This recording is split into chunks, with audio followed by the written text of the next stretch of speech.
Hello and welcome to the White Collar Fitness Radio, the ultimate podcast for professionals striving to achieve optimal performance in today's fast-paced age. I'm your host, Bruno Dalladoni, online body transformation specialist and founder of the Health Coach Fitness. I'm here to help you optimize your health and fitness, even if you're short on time.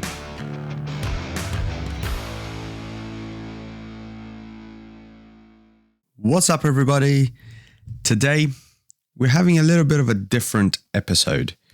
Today, we're discussing this new grim milestone that we seem to have passed. I have a Google alert for fitness and weight loss things so that naturally I stay up to date with what's happening. And if anything catches my eye, I can come on here and share my thoughts with you guys and see where we go. So a couple of days ago, on the 1st of March, one of the articles that came up was by a guy called Adam Chapman, and his reporting for GB News that the world has in fact passed a grim milestone. Now, an analysis published in the Lancet journal, which is a scientific publication, shows that more than 1 billion people in the world are now living with obesity. This guy, Adam Chapman, continues, in the UK alone, around 16.8 million people are living with obesity, which includes 8 million women and 7.4 million men, 760,000 boys, and 590,000 girls, the study has found. Now, naturally, that's not great, is it? Let's all be honest. But before I tell you my thoughts, let's just continue. So, the consequences are profound. Obesity can increase the risk of developing many serious health conditions, including heart disease, type 2 diabetes, and some cancers. The new report underscores the need to do something, but a gung-ho approach to weight loss drugs is not the answer, claims one pharmacist. Now, we will get into some of these new weight loss drugs in a little bit more depth in a later episode. I have all lined up already.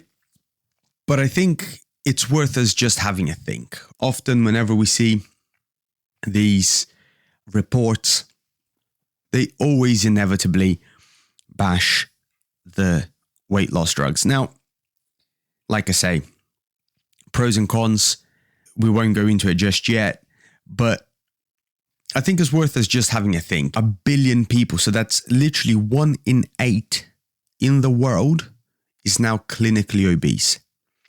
Well, what should we do about that? I think is the first question that comes to mind. And I'm sure many of you have your own thoughts and your own biases as to what we should do with that. And I certainly have mine. And having been in the industry for as long as I have, one thing always stands out to me, and that is our inability to put forward, I mean as an industry, our inability to put forward factual truths with a bit of compassion, a bit of empathy, understanding that for most people, weight and being overweight, being underweight as well, like people's body image is intertwined with their own self-worth, normally their own view of themselves, and not just their view of themselves, obviously on a physical level, but how they perceive their contribution to the world at large, to their friends, to their family, how they operate in the world is massively affected by how they see themselves, and how they see themselves usually is massively affected by how they look. Now, whether that is warranted or not is a different question, but understanding that people's body image, self-body image, has a huge part to play in their psyche is really important. That's the first thing for us to consider. The next thing for us to consider is the idea that although I personally am not one of these people that think we should be justifying bad behavior, understand that a lot of people, I'm not going to say everyone because it turns out 1 billion people is a lot of people, but a lot of people fall prey to easy foods because they're just that easy. They're quick, they're convenient, they taste good. Naturally,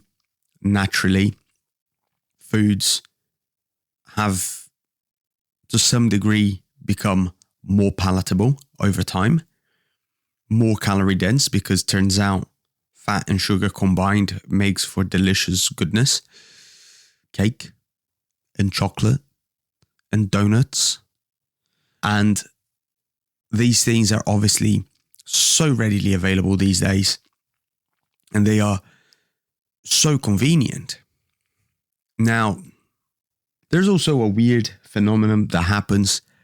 I like to call it the office effect, because you go to any office, anywhere. You go to an office, everyone's trying to lose weight, but everybody tries to sabotage everybody else by bringing in cake.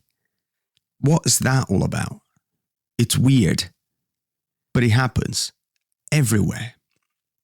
And understanding that food for us as a communal species, let's say, plays a huge role in our rituals, in our celebrations, in our sense of socializing.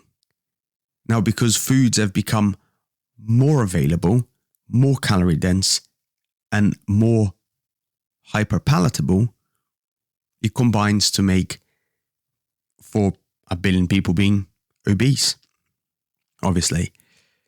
Having an appreciation for how people see themselves is important.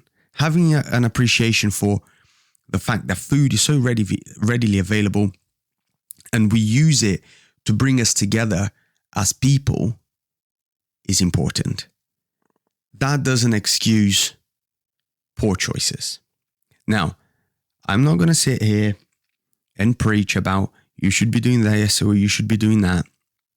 What I will say is that for as much as I understand, having gone through it myself and having dealt with many people over the years who struggle with their weight, it's important for us to understand that you do have the power and you do have the choice. Make a plan that you believe in. That's always the most important thing. If you believe in the plan, if you buy into the plan, if you choose to follow through with the plan, then just plug away at it, then follow through with the plan. And people often, when they see themselves in the mirror or when they have a moment that they feel they're unhappy with how they look, they want immediate results. I want to eat a salad this morning and I want to be 20 kilos lighter by the afternoon, please. Now, obviously, we know that's not how any of this happens. But having a plan that you believe in, you truly wholeheartedly buy into that plan and you're going to follow it through, understand that progress is cumulative. 0.5 kilo this week, 0.2 of a kilo next week, 0.3 of a kilo the week after, another 0.5 kilo here, another 0.2 of a kilo there. 6 weeks, 8 weeks, 10 weeks, that's 1 kilo, 2, 3, 4 kilos down. And let me tell you, 4 kilos is a huge amount of weight. Now, is it as much as you need to drop? I don't know. But it'll sure make a difference. But there's 2 things for us to just remember here. One is don't act in despair. Is make a plan that you believe in and plug away at it. Number 2 is the people around you will either massively help or massively hinder. So pick your close-knit circle, pick your inner circle real carefully, tell them what you're doing, ask for their help, and let them help you. Now, don't be reliant on their help, because it's your journey and your plan and you chose to do it.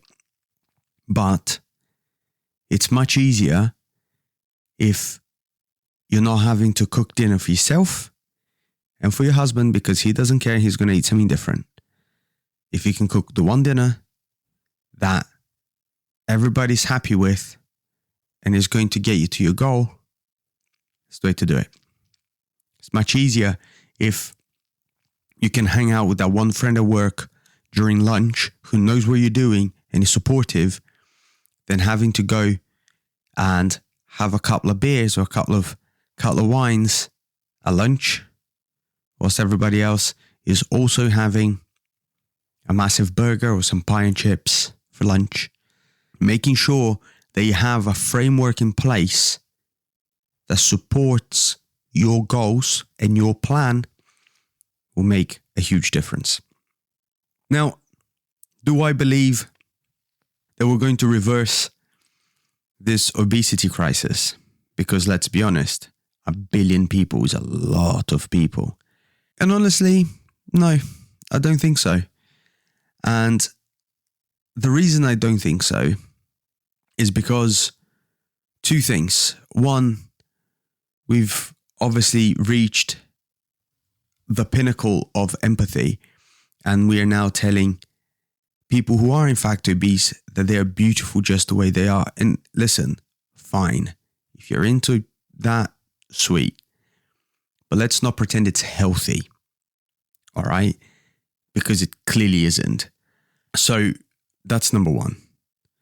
Number 2 is the lack of education.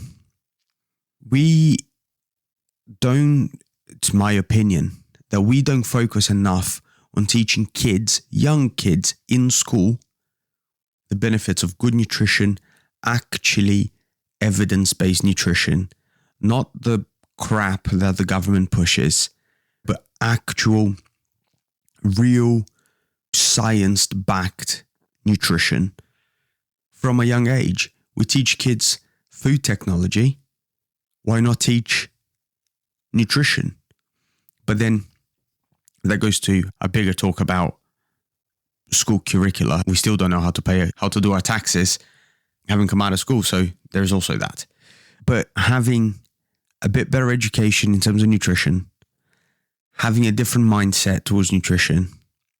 And I think as well, the other thing that for me, I really think is holding us back from overcoming this obesity epidemic is instilling in people a sense of agency. You can do it. If you make your mind up that you're going to do the thing. And now that doesn't mean you have to do it alone, by the way. You can reach out to a professional. It doesn't have to be me, but if you so choose, reach out to me and I can help. But reach out to a professional who can help, or if you know something that, might work for you, has worked in the past, whatever that is, just follow it through. That's that for today, guys. Like I say, if you have questions, always and forever, just reach out. If you're enjoying the podcast, give us a 5-star rating. If you like what I have to say, do give me some feedback. You can do that privately via Instagram at Bruno Dalladoni. Otherwise, I will catch you guys next time.